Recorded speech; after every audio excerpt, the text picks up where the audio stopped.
Hello mga ka-lowcarb, ito na naman tayo sa ating 51 to 60 kilograms category. Ang ating third place goes to Marites Bautista with a starting weight of 57.6 and a final weight of 52.5 kilograms, average of 8.85% and a total loss of 5.1 kilograms. Tingnan nyo naman si ma'am.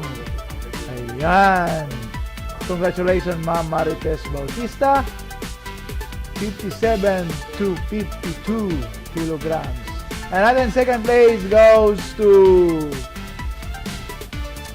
Katlia Tapales, starting weight of 55.5 kilograms and a final weight of 50 kilograms and 9.91% and total loss weight of 5.5 kilograms.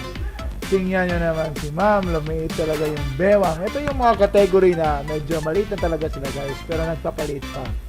Tingnan nyo naman, smiling smiley si ma'am.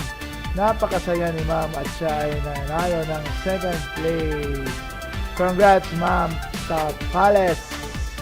Ayan, sumexy na talaga si ma'am. At ang ating champion, walang iba kundi si Haj Lodad. Yan. Yan po si ma'am, payat na si ma'am, 59.2 kg starting weight and a final weight of 49.95 with an average of 15.63% and total loss of 9.3 kilograms. Ang payat na ni ma'am. Tingnan nyo naman guys. Congratulations ma'am at ikaw ang ating champion sa 51 to 60 kilograms. Thank you!